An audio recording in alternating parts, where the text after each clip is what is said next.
Assalamualaikum warahmatullahi wabarakatuh. Kami dari kelompok 7 ingin mempresentasikan materi kelompok kami yaitu flow costing dan variable costing. Pertama-tama perkenalkan, anggota kelompok kami ada Irham Satya Nugraha, Nazwa Rahmatunisa, dan saya sendiri Tarika Terniti.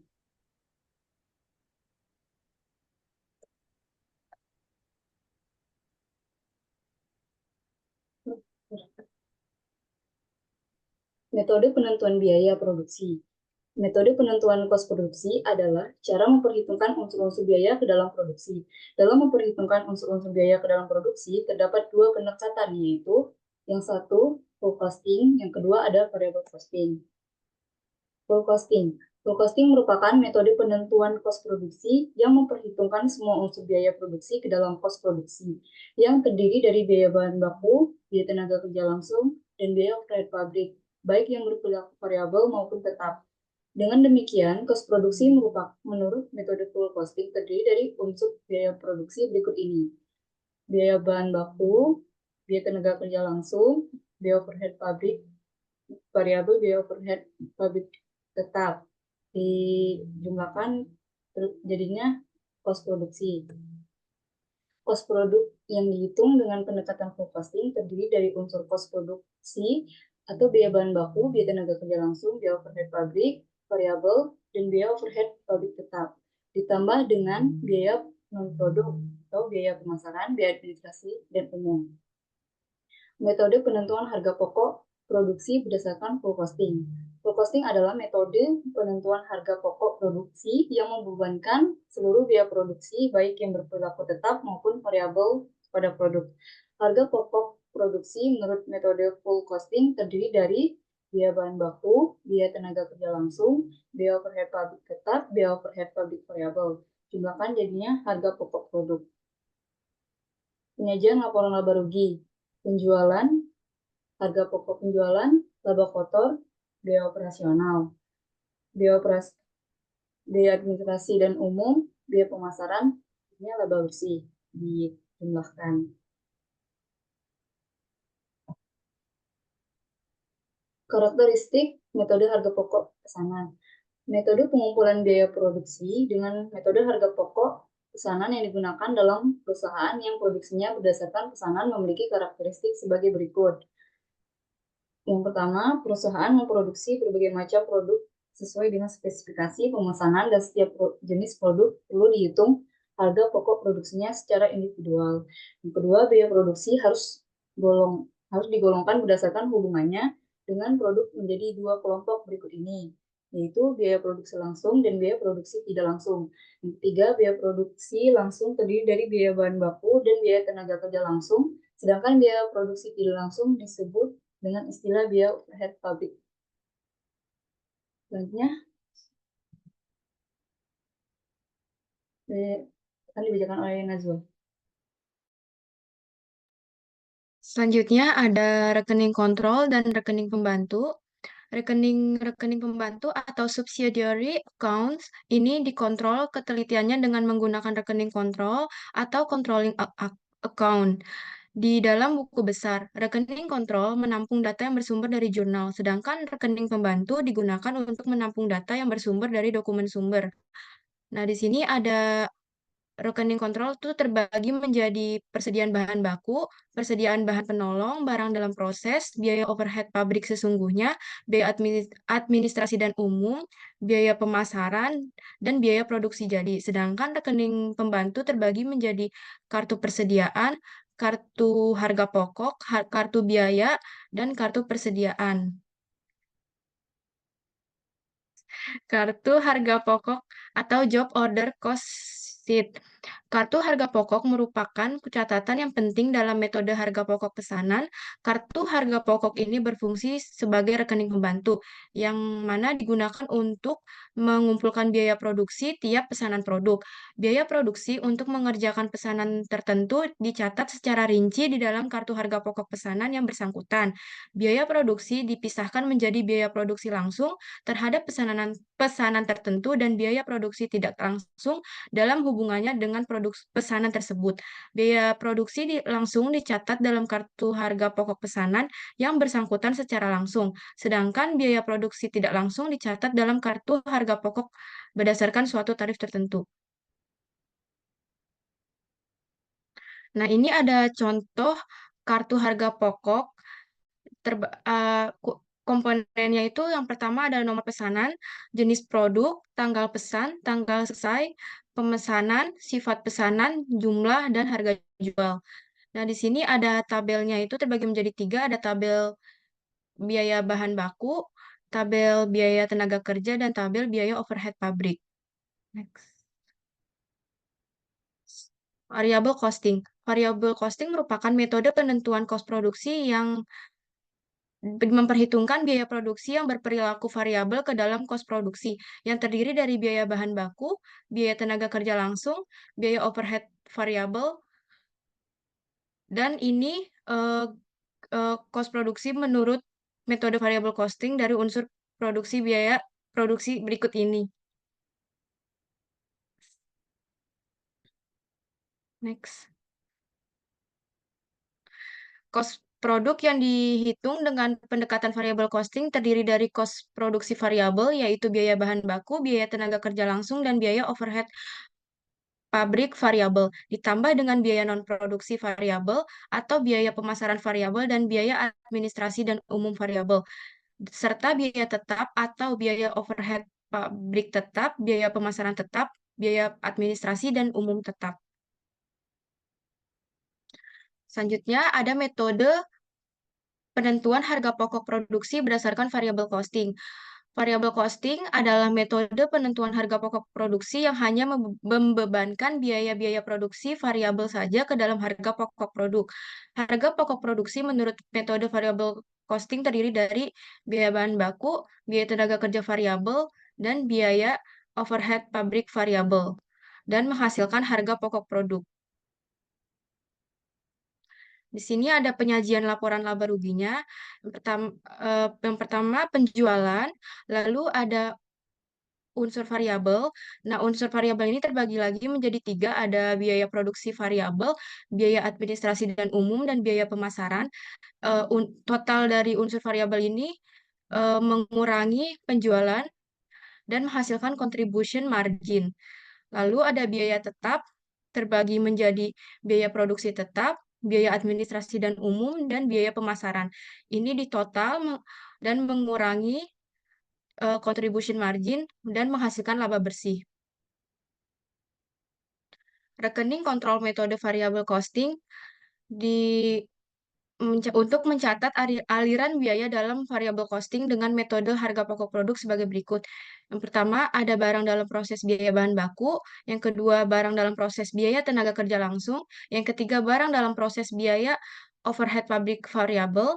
Yang keempat, biaya barang overhead pabrik sesungguhnya. Yang kelima, barang overhead pabrik variabel sesungguhnya. Dan yang terakhir, barang overhead pabrik tetap sesungguhnya. Kelemahan dari metode variable costing yang pertama ada pemisahan biaya-biaya ke dalam biaya variabel dan tetap sebenarnya sangat sulit dilaksanakan. Yang kedua, metode variable costing dianggap tidak sesuai dengan prinsip akuntansi yang lazim, sehingga laporan keuangan untuk kepentingan pajak dan masyarakat umum harus dibuat atas dasar metode full costing. Yang ketiga, dalam metode variable costing, naik turunnya laba dihubungkan dalam perubahan-perubahan dalam penjualan. Selanjutnya akan dilanjutkan oleh Irham. Baik, selanjutnya ini ada contoh soal dari metode full costing. Contoh soal pengumpulan biaya produksi dengan menggunakan metode harga pokok pesanan dan pendekatan full costing dalam penentuan harga pokok produksi. Mungkin ini bisa di pause saja ya buat melihat soalnya. Lanjut. Yang pertama, pembelian bahan baku dan bahan penolong. Pada tanggal 3 November, perusahaan membeli bahan baku dan bahan penolong sebagai berikut. Bahan baku kertas jenis X, 85 rim, harga satuan rimnya 10.000, dikali total 850.000. Kertas jenis Y, 10 roll, harga satuan rollnya 350.000.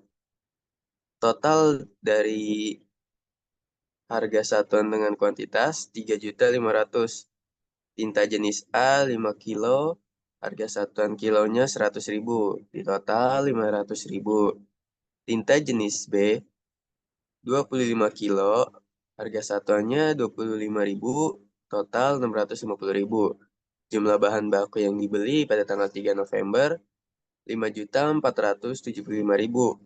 Untuk bahan penolong P 17 kilo, harga satuannya 10.000, totalnya 170.000.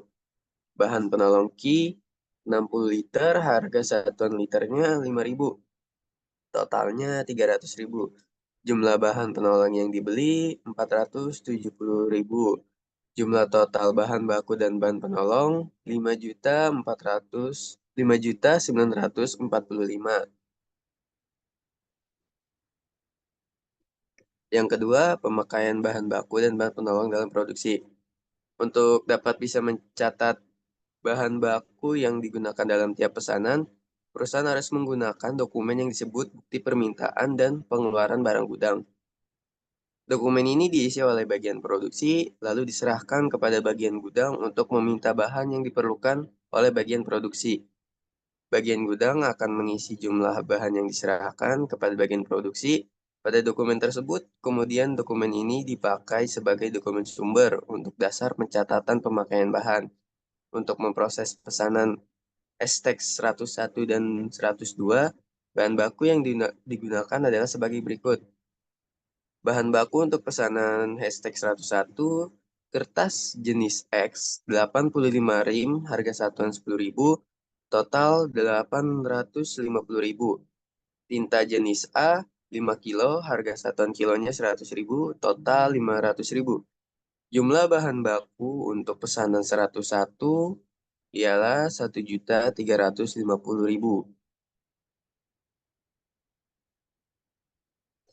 Lalu bahan baku dan bahan penolong tersebut dibeli oleh bagian pembelian.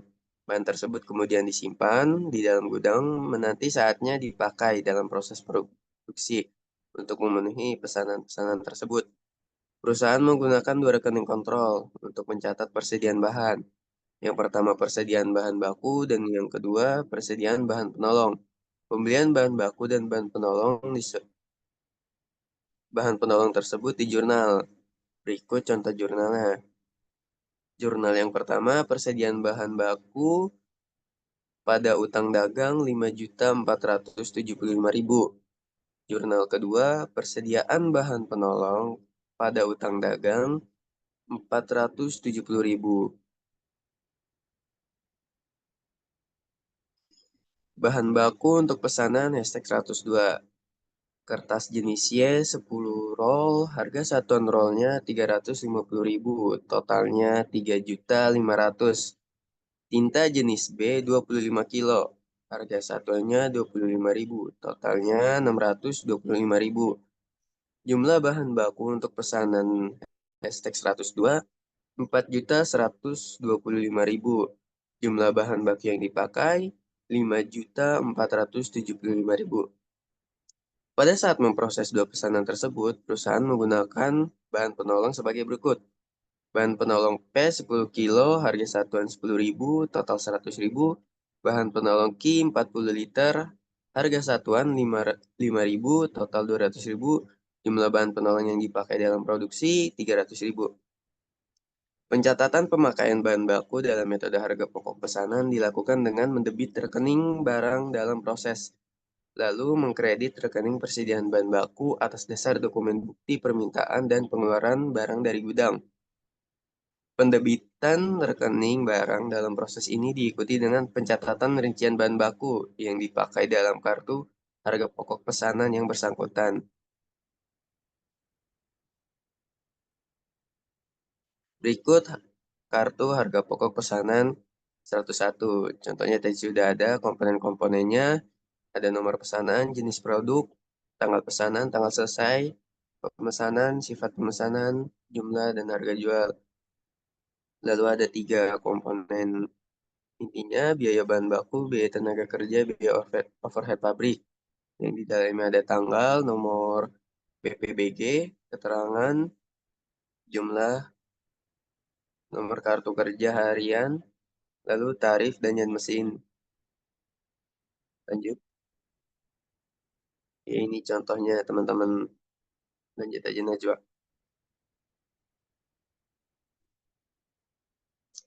Oke, lalu yang ketiga, jurnal untuk mencatat pemakaian bahan baku tersebut sebagai berikut.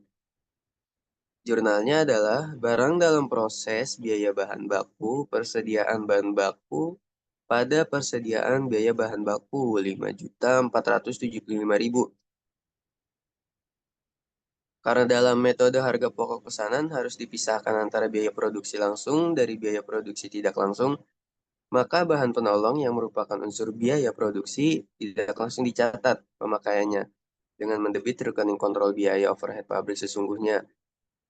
Rekening barang dalam proses hanya didebit untuk mencatat pembebanan biaya overhead pabrik berdasarkan tarif yang ditentukan di muka jurnal pencatatan pemakaian bahan penolong sebagai berikut. Biaya overhead pabrik sesungguhnya persediaan bahan penolong pada persediaan bahan penolong 300.000. Contoh metode variable costingnya pada akhir tahun 2021 sebagai contoh, perusahaan memiliki 100 kg produk dalam proses yang telah menelan biaya produksi sebagai berikut. Biaya bahan baku 5.000, biaya tenaga kerja variabel 25.000, biaya overhead pabrik variabel 50.000, biaya overhead pabrik tetap 30.000. Jumlah biaya produksi 110.000. Biaya tenaga kerja dan biaya overhead pabrik yang telah dikonsumsi di dalam pengolahan 100 kg produk tersebut baru dapat menyelesaikan 45%-nya, sedangkan bahan baku 5.000 tersebut dapat menyelesaikan 100 kg produk tersebut menjadi produk selesai. Nah, kita lanjut ke contoh variabel costing. Ya, tadi soalnya bisa di pause aja ya teman-teman.